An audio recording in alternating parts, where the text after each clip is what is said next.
Detroit Lions 23, Chicago Bears 20. Lions move to 11-1. Bears fall to 4-8. By the way, the whole show is brought to you by Prize Picks. More on them later. Shout out to Prize Picks. Needed to get that in. Yeah. Almost forgot. Nicely done. So the Bears fall to 4-8. They end up firing Matt Eberflus after the game. More on that in a minute. Were you shocked that this game was this close? The Lions moved the ball about as easily as any team I've seen in a while. And they were only up 16-0. It felt like it could have been 30. If you had only shown somebody the first half of this game, there is simply no way that they would believe you that it became a game in which the last 30 seconds were even remotely relevant, right? Like, Eberflus is fired because of what happened in the last 30 seconds of this game. If someone had only watched the first half, they simply wouldn't believe that the 30 seconds at the end of the game would be in any way, shape, or form consequential, because it was just complete and total domination from Detroit in the first half. They had 18 first downs before Chicago got their first down in the game. They were moving the ball at will. The Bears couldn't move it at all.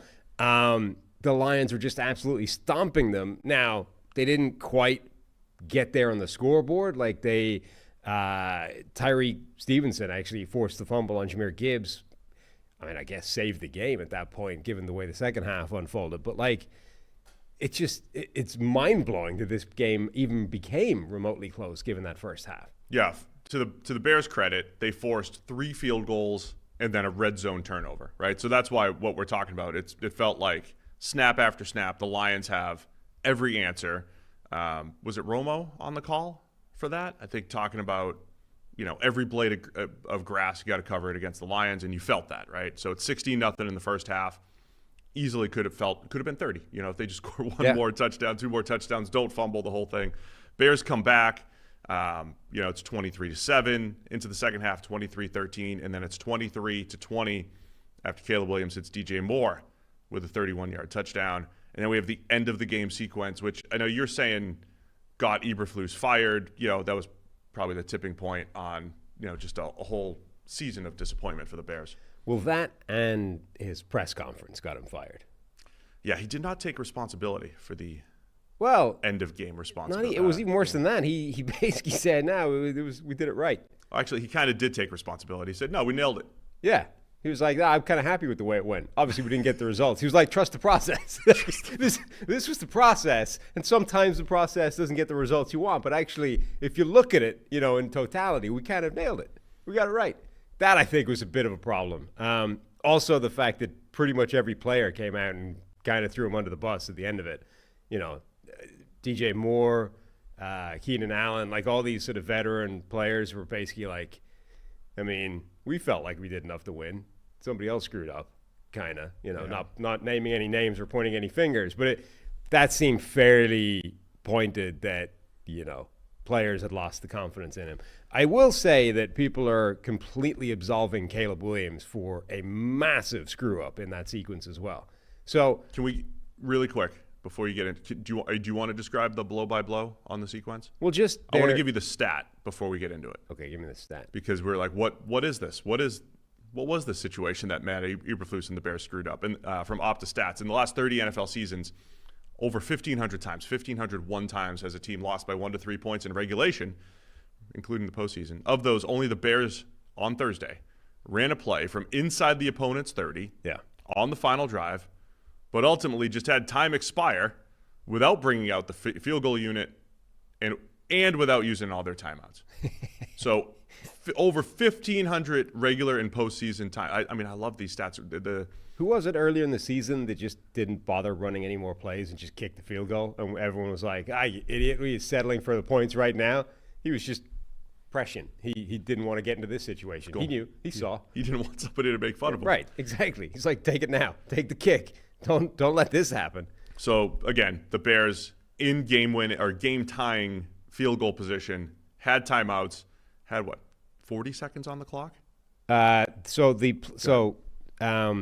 Second and 20, right? They get an illegal use of hands penalty on Tevin Jenkins on 2nd and 10 from the 25. That backs them up 10 yards. Then they get that play. There's something screwed up on that play. Like linemen weren't out of their stances. It was just like an immediate insta sack, which is a terrible thing to happen to you at that point. So 2nd and 20, insta-sack. That play went off at 36 seconds. By the time the play ended, it's like 33, 32 seconds, right?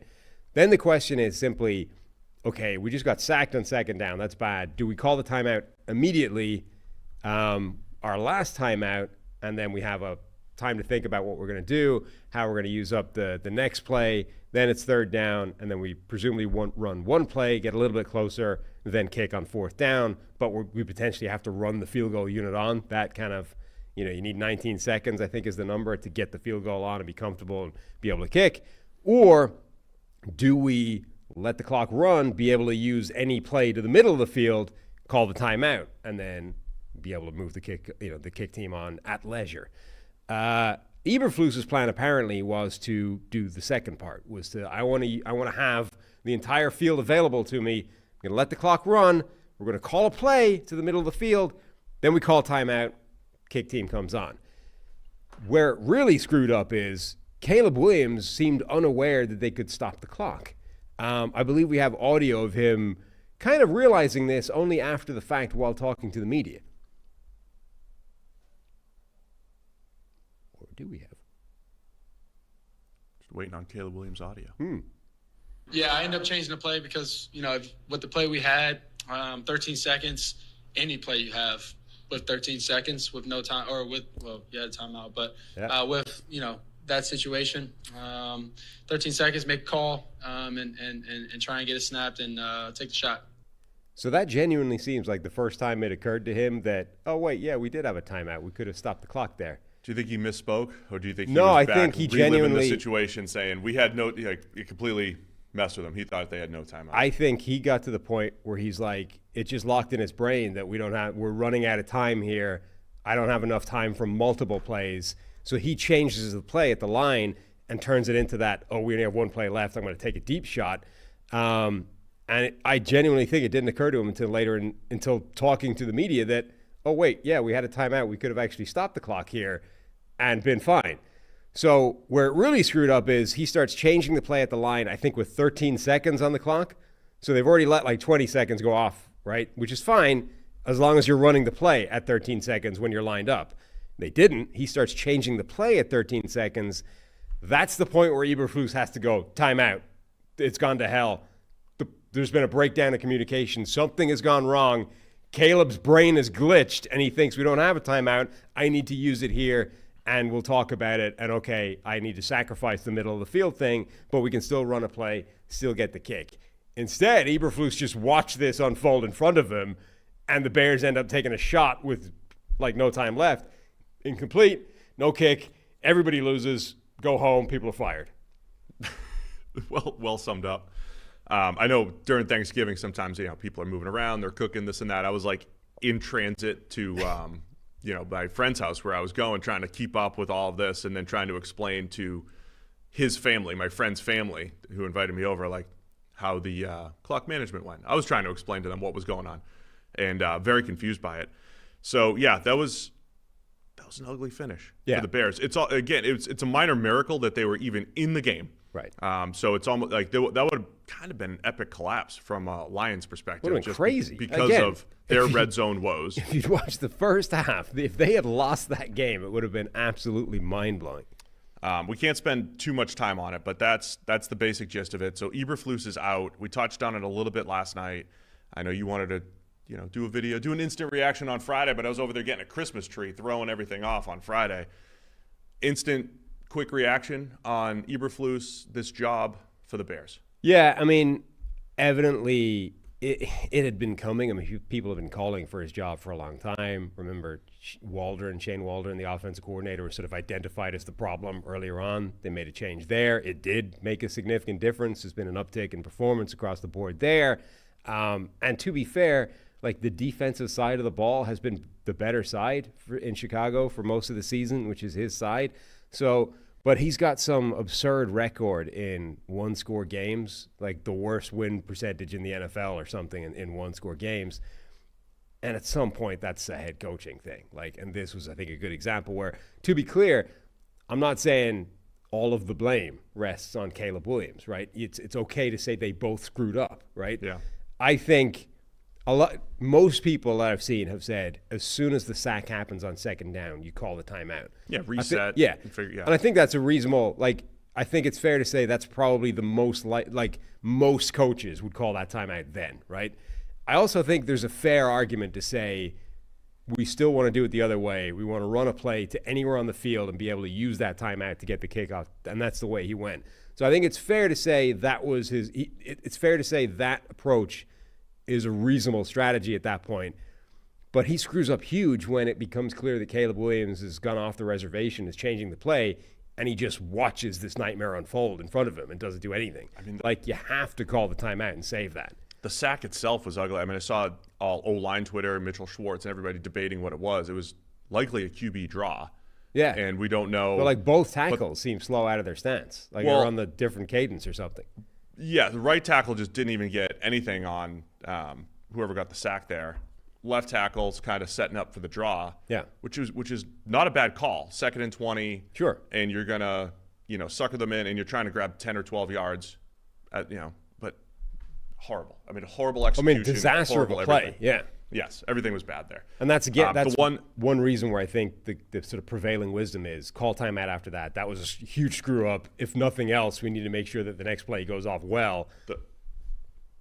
I was going to say, the one last thing I wanted to bring up was a lot of times you're the Bears, you're going to draft Caleb Williams, and you have a somewhat shaky head coach in Matt Eberflus, who's multiple years in, and they made the decision to roll with old coach, new quarterback. A lot of times you get the clean reset, right? Yeah. New coach, new quarterback.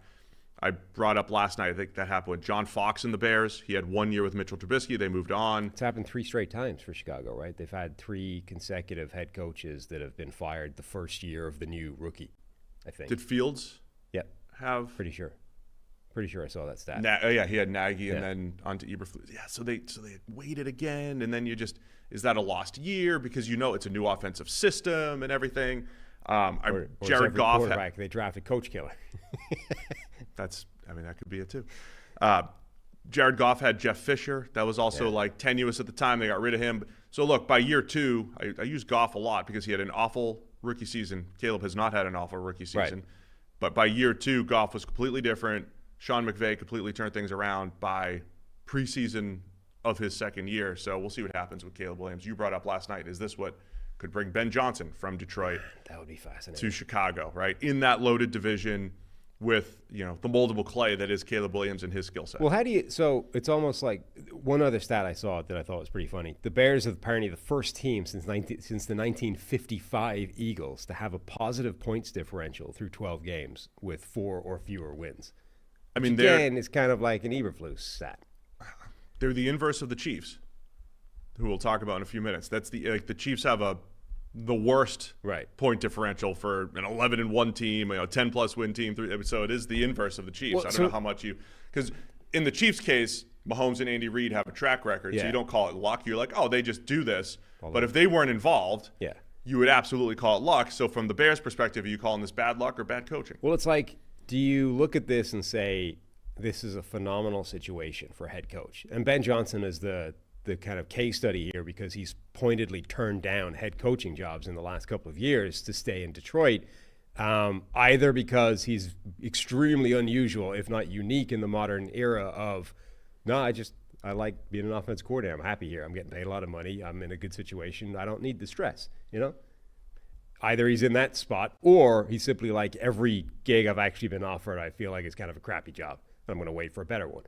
Is the Bears a really good job because they have Caleb Williams, who looks incredibly talented, because they have receivers? The foundations here are good. They have a positive points differential despite only 4 wins. That sort of suggests the underlying things here are actually quite good.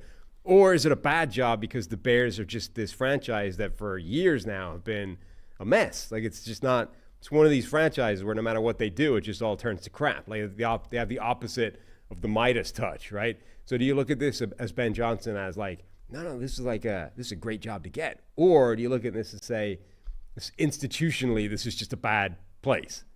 Feels like we need a full autopsy on the Bears soon. By the way, interim offensive coordinator Thomas Brown has become the interim head coach. What a couple of weeks for him. Yeah. He goes from... He's going to own the team within weeks. Just shooting up the ladder, right? Offensive coordinator, head coach. He'll be owner next week. Yeah. Yeah. That's what I just said. It's true. Thanks for watching all the way to the end of our video. For more great content, click here to subscribe and here to watch another video. We'll see you again soon.